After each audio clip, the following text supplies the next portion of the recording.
नमस्कार दोस्तों, आपका स्वागत है आपके अपने चैनल ज्ञान गंगा में। और हमने पिछली क्लास में शुरू किया था त्रिभुज त्रिभुज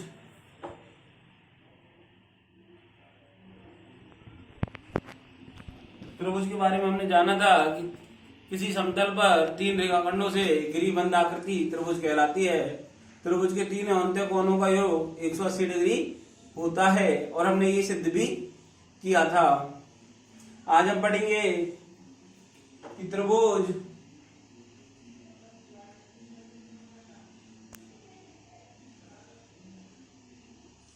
त्रिभुज के बाह्य कोण का योग आंतरिक दो कोणों के योग के बराबर होता है।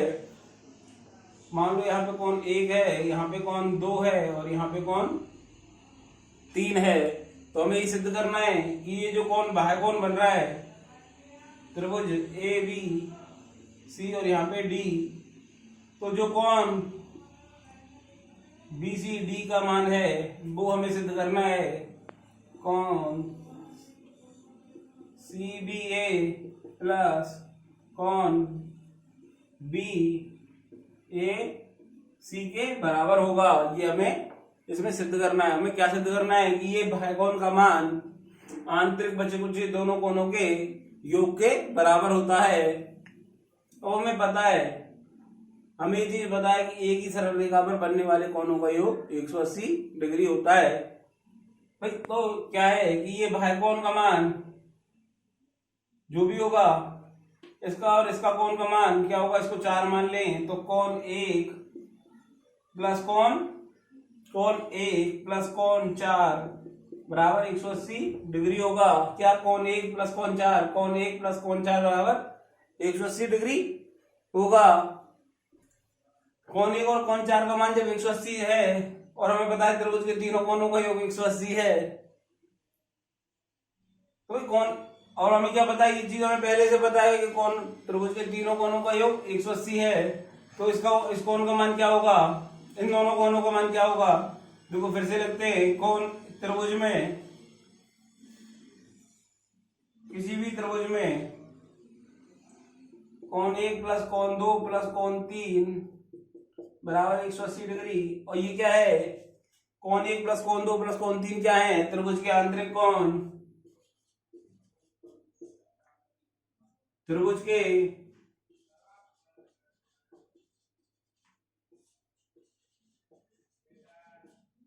के ये आंतरिक कोण है। तो अब एक की जगह पे तो एक आ ही रहा है, तो 4 का मान क्या हुआ, तो इससे क्या जाएगा, इससे हमें पता लगेगा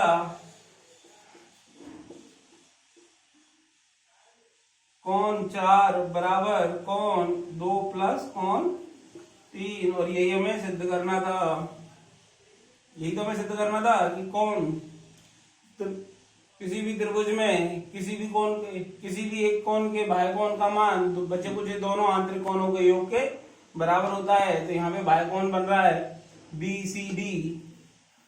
अब इस बी सी डी का मान कोण ए बी सी और बी ए सी के योग के बराबर है, और ये हमने यहाँ पे सिद्ध कर दिया है। तो एक बार फिर से देखते हैं हम क्या है।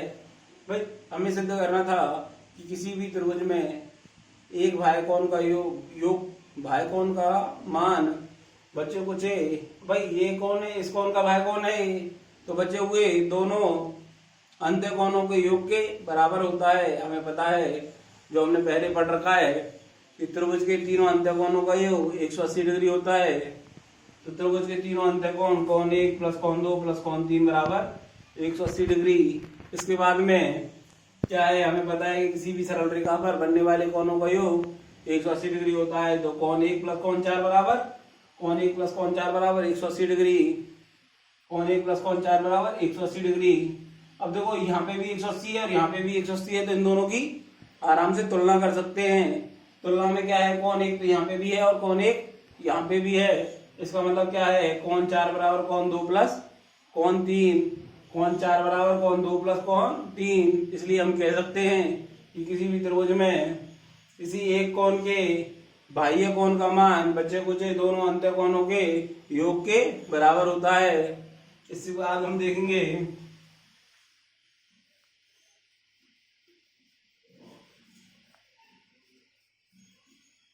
इसके बाद हम देखेंगे कि त्रिभुज के तीनों बहिष्कोणों का योग 360 डिग्री होता है। क्या देखेंगे हम कि त्रिभुज के तीनों बाह्य कोणों का योग 180 360 डिग्री होता है। ये त्रिभुज हमने ले लिया, त्रिभुज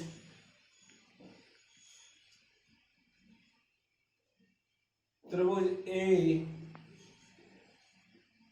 बी और सी।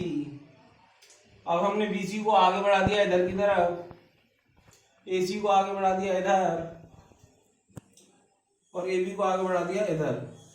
अब ये कौन एक, कौन दो और कौन तीन, कौन एक, कौन दो, कौन तीन। यहाँ पे कौन बन रहा है, मान लो इसका मान लेते हैं P, इसका मान लेते हैं Q, इसका मान लेते हैं R। भाई कौनों का मान त्रिभुज के आंतरिक कोण, त्रिभुज के आंतरिक कोण कौन कौन से हैं, कौन एक प्लस कौन दो प्लस कौन, इधर लग लेते हैं इसको, कौन कौन से हैं, कौन एक प्लस कौन दो प्लस कौन तीन बराबर 180 डिग्री। हमने क्या लिखा है, त्रिभुज के तीनों अंत्य कौन कौन से हैं, कौन एक प्लस कौन दो प्लस कौन तीन बराबर 180 डिग्री। अब हम देख रहे हैं कि कौन एक, कौन दो, कौन तीन बराबर 180 लिख लिया, लेकिन हमें बाह्य कोण का पता है कि किसी भी त्रिभुज के बाह्य कोण क्या है, एक बाह्य कोण बचे कुछ दो अंत्य कोणों के योग के बराबर होता है। तो इसी चीज को हम यहाँ पे अप्लाई करेंगे। तो कौन P, अब कौन P क्या है, कौन तीन के साथ में कौन P बन रहा है, कौन तीन के साथ कौन P बन रहा है, तो इसकी वैल्यू क्या होगी, इसका मान क्या होगा, इन दोनों कोणों के योग के बराबर। तो कौन एक प्लस कौन दो। इसी प्रकार से क्या होगा, कौन Q, कौन Q का मान क्या होगा, इसके साथ में बन रहा है तो इन दोनों के बराबर, कौन दो प्लस कौन तीन। अब बात करें R की, तो कौन R बराबर क्या होगा, दो के साथ बन रहा है तो एक और तीन, कौन एक प्लस कौन तीन। यहाँ पे हमने कौन P, कौन Q और कौन R का मान रखा है, जो इससे पहले हमने पढ़ा था कि त्रिभुज का एक बहिष्कोण बचे कुचे दोनों अंत्य कोणों के योग के बराबर होता है। उसी से हमने निकाल लिया है कौन P बराबर कौन एक प्लस कौन दो, कौन Q बराबर कौन दो प्लस कौन तीन, कौन R बराबर कौन एक प्लस कौन तीन। अब हम इसको जोड़ लेते हैं, तो कौन P प्लस कौन Q प्लस कौन R बराबर कौन एक प्लस कौन दो प्लस कौन दो प्लस कौन तीन प्लस कौन एक प्लस कौन तीन। अब देखो कौन एक तो दो कौन एक, ऐसे दो और दो, दो कौन दो प्लस तीन और तीन, तो दो कौन तीन। कौन एक प्लस कौन दो प्लस कौन तीन बराबर, कौन एक प्लस कौन दो प्लस कौन तीन बराबर 180 डिग्री। तो दो कॉमन ले लेंगे, कौन एक प्लस कौन दो प्लस कौन तीन, और कौन एक प्लस कौन दो प्लस कौन तीन का मान हमें पता है, कौन एक प्लस कौन दो प्लस कौन तीन का मान पता है 180 डिग्री है, क्योंकि त्रिभुज के अंत्य कोण है।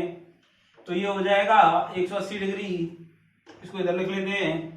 तो 180 और इधर क्या है दो, दो और बी अंदर 180 डिग्री। तो ये क्या आ जाएगा 360 डिग्री। तो कौन P प्लस कौन Q प्लस कौन R का मान कितना आ गया 360 डिग्री। अतः हम कह सकते हैं किसी भी त्रिभुज के बाह्य कोणों का योग 360 डिग्री होता है। क्या कह सकते हैं हम, किसी भी त्रिभुज के बहिष्कोणों का योग 360 डिग्री होता है। इसको मिटा के अब एक बार फिर लिख लेते हैं।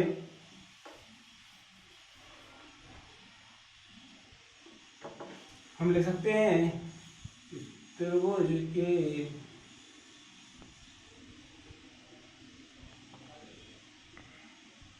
बाह्य कोणों का योग 360 डिग्री होता है। दोस्तों जो मैं पढ़ा रहा हूँ आपको, ये आपके लिए रीट में, पटवार में, पुलिस में बहुत ज़्यादा इंपॉर्टेंट होने वाला है। और यहाँ से जो क्वेश्चंस आएंगे वो डायरेक्ट आपके एग्जाम में आपको देखने को मिलेंगे। हम इसके आगे बढ़ते हैं। देखो हम एक बार फिर से रिपीट करते हैं। हमें सिद्ध करना था कि भाई त्रिभुज के तीनों जो बहिष्कोण हैं उनका योग 360 डिग्री होता है। यहाँ पर हमें पता करना था कि त्रिभुज के तीनों बहिष्कोणों का योग कितना होता है। हमें पता है कि त्रिभुज के तीनों अंत्यकोणों का योग 180 डिग्री होता है, जो हमने सबसे पहले सीखा था पिछली क्लास में। इसके बाद में हमने सीखा था इस क्लास में कि एक किसी भी त्रिभुज में किसी भी एक बहिष्कोण का, एक कोण के बहिष्कोण का योग बचे कुचे दोनों अंत्यकोणों के योग के बराबर होता है। तो हमें कोण पी का मान पता चल गया, कोण 1 प्लस कोण 2, क्योंकि ये 3 के साथ बन रहा है। इसी प्रकार से क्यू जो 1 के साथ में बन रहा है उसका मान 2 प्लस 3 कोण के बराबर होगा। आर जो 2 के साथ में बन रहा है तो 1 प्लस 3 के बराबर इसका मान होगा। अब कौन पी प्लस कौन क्यू प्लस कौन आर कर लेंगे तो 2 बार 1 आ जाएगा कौन 1, 2 बार कौन 2 आ जाएगा और 2 बार कौन 3 आ जाएगा। तो 2 को कॉमन लेने पर कौन 1 प्लस कौन 2 प्लस कौन 3, और कौन 1 प्लस कौन 2 प्लस कौन 3 क्या है, त्रिभुज के अंत्यकोण। और त्रिभुज के अंत्यकोणों का योग 180 और 180 और 2 बाहर है तो उसे मल्टीप्लाई करेंगे तो क्या आ जाएगा 360। इस प्रकार से हम कह सकते हैं किसी भी त्रिभुज के बहिष्कोणों का योग 360 डिग्री होता है। इससे आगे बढ़ेंगे दोस्तों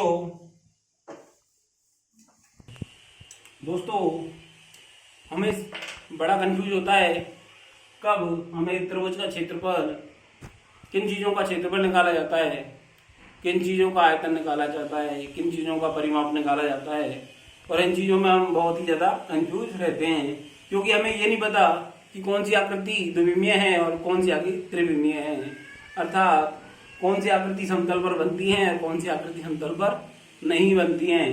तो इस चीज को हम सबसे पहले जानेंगे, उसके बाद में हम त्रिभुज के बारे में आगे पढ़ेंगे। अब इधर लिखेंगे हम द्विविमीय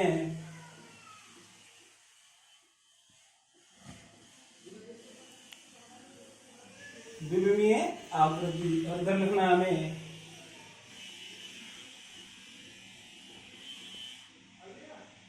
द्विविमीय आकृति। भाई द्विविमीय आकृति और त्रिविमीय आकृति, पहली बात तो हम जानते हैं कि द्विविमीय आकृति और त्रिविमीय आकृतियों में अंतर क्या होता है। द्विविमीय आकृति वो आकृति है जो किसी समतल पर बनाई जा सकती है, जो सिर्फ समतल पर बनाई जा सकती है। अब समतल पर अर्थात जिनकी सिर्फ 2 विमाएं होती हैं, लंबाई चौड़ाई लंबाई ऊंचाई, सिर्फ 2 विमा होंगी, इनमें 3 विमा नहीं होंगी। अर्थात जैसे मान लो ये एक्स अक्ष है और ये वाई अक्ष है, तो अभी एक समतल है एक्स अक्ष और वाई अक्ष जिनमें सिर्फ 2 ही अक्ष हो, उन आकृतियों को द्विविमीय आकृति कहते हैं। अब ऐसी कौन कौन सी आकृति हैं, मान लो ये द्विविमीय आकृति है, देखो इसमें हम आराम से बना सकते हैं, त्रिभुज बना सकते हैं, तो हमारा त्रिभुज आराम से बन जाएगा। इसकी बात करते हैं हम बात, मान लो आयत, तो आयत भी बन जाएगा। बात करते हैं वर्ग की, तो वर्ग भी बन जाएगा। वृत्त की बात करते हैं तो वृत्त भी बन जाएगा। तो द्विविमीय आकृति कौन कौन सी हैं? नंबर 1, जिनमें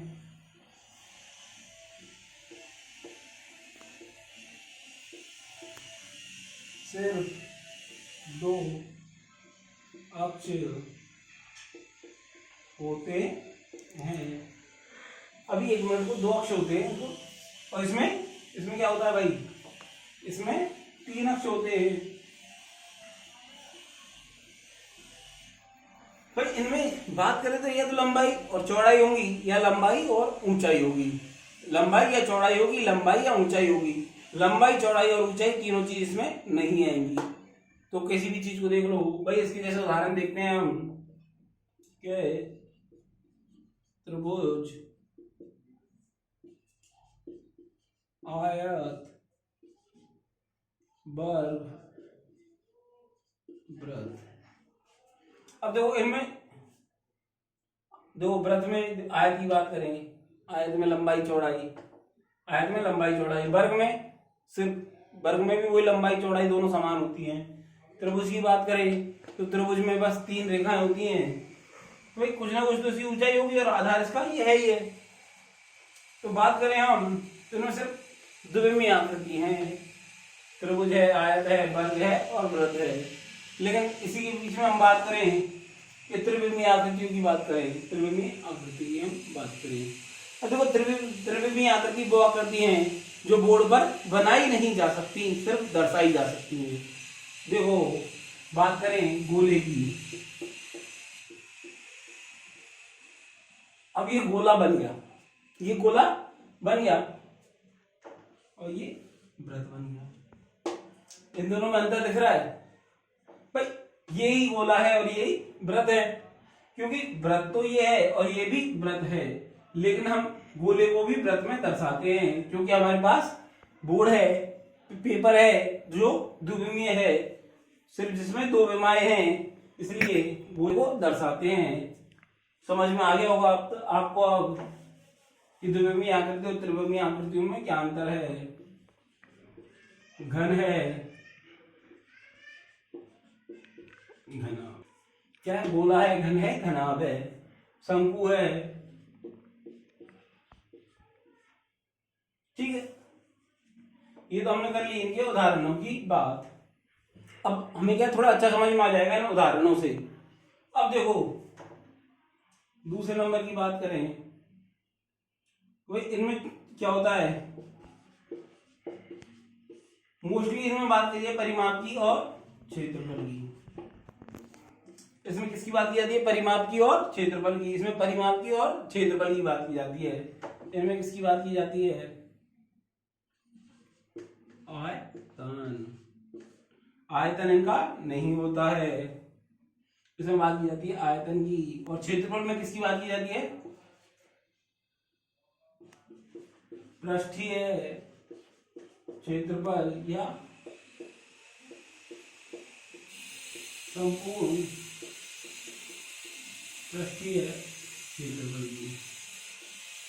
इसमें बात की जाती है पृष्ठीय क्षेत्रफल या संपूर्ण पृष्ठीय क्षेत्रफल की। इनमें क्या है, परिमाप और क्षेत्रफल की। परिमाप ये नहीं कह रहा हूं कि इनमें परिमाप नहीं होता है, परिमाप इनमें भी होता है, लेकिन परिमाप की बात नहीं की जाती। बात की जाती है परिमाप की द्विविमीय आकृतियों में। इनमें की जाती है पृष्ठीय क्षेत्रफल, संपूर्ण पृष्ठीय क्षेत्रफल और आयतन की। इसमें आयतन नहीं होता है,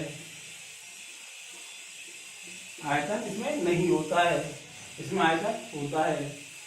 अब आयतन की बात करें कि इनमें आयतन क्यों होता है, इसमें आयतन क्यों नहीं होता है।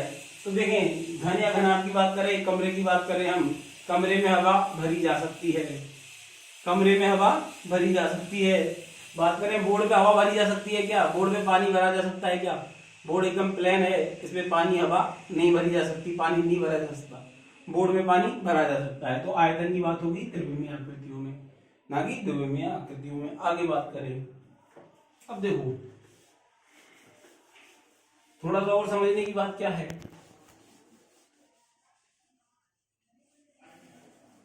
भाई समझने की दृष्टि से बहुत ज्यादा महत्वपूर्ण है। यदि हमारी ये चीज समझ में आ गई तो हमें आगे जाके आगे जो रिकवरी में जो लोगों को मेन प्रॉब्लम आती है वो नहीं आएगी। हम आगे बात करते हैं।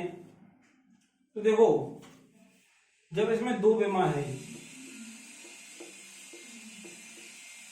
जब इसमें 2 विमा है तो इसका क्या होगा, क्षेत्रफल की बात करेंगे तो क्षेत्रफल हमेशा क्या आएगा, सेंटीमीटर स्क्वायर में, सेंटीमीटर स्क्वायर में। और इस तरीके से हमें क्या है, हमें इनके सूत्र याद करने में बहुत आसानी रहेगी। मैं आपको बाद में बताऊंगा आगे की क्लास में कि कैसे हम इन चीजों का सूत्र इजीली याद कर सकते हैं, आसानी से याद कर सकते हैं। जो कि आयतन की बात की थी, तो आयतन किसमें निकलेगा, सेंटीमीटर क्यूब में। तो क्षेत्रफल निकलता है सेंटीमीटर स्क्वायर में और आयतन निकलेगा सेंटीमीटर क्यूब में। तो अब तक हमने क्या क्या चीज पढ़ा, द्विविमीय आकृतियों में हमने पढ़ा कि द्विविमीय आकृति सिर्फ 2 विमाप बनती हैं अर्थात समतल पर बनाई जा सकती हैं। त्रिविमीय आकृतियों में हमने पढ़ा कि ये 3 विमा की होती हैं, इसलिए समतल पर बनाई नहीं जा सकती, सिर्फ दर्शाई जा सकती हैं। दूसरे नंबर पे पढ़ा हमने इसके उदाहरण क्या हैं, त्रिभुज है, द्विविमीय में क्या है, त्रिभुज है, वर्ग है, आयत है, वृत्त है। त्रिविमीय में हमने पढ़ा घन है, घनाभ है, गोला है, शंकु है। द्विविमीय आकृतियों में पढ़ा कि इनमें आयतन नहीं होता है, त्रिविमीय में पढ़ा हमने इनमें आयतन होता है। बात करें परीक्षा दृष्टि से तो इसमें पूछा जाता है परिमाप और क्षेत्रफल। द्विविमीय में क्या पूछा जाएगा, परिमाप और क्षेत्रफल। त्रिविमीय आकृतियों में क्या पूछा जाएगा हमसे, संपूर्ण पृष्ठीय क्षेत्रफल, पृष्ठीय क्षेत्रफल या आयतन। ठीक है भाई, क्षेत्रफल की हमने पढ़ा कि इसकी हाईएस्ट, जब भाई द्विविमीय आकृतियों में यदि हम बात करें तो क्या है, सेंटीमीटर स्क्वायर तक जाएगा, अर्थात घात 2 तक आएगा। लेकिन हमने आयतन त्रिविमीय आकृतियों की बात की, आयतन की बात की तो इसमें सेंटीमीटर क्यूब तक जाएगा। यहाँ तक हमने समझ लिया है और ये चीजें अभी धीरे धीरे आपकी समझ में आएंगी कि मैंने ये क्यों बताया है आपको। जैसे आपको ये चीज समझ में आएगी, आपको रेखागणित बहुत ही आसान लगने लग जाएगी।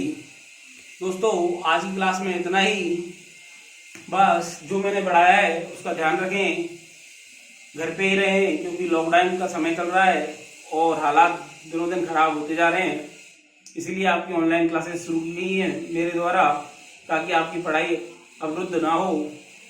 इस चैनल को लाइक करें, शेयर करें, सब्सक्राइब करें।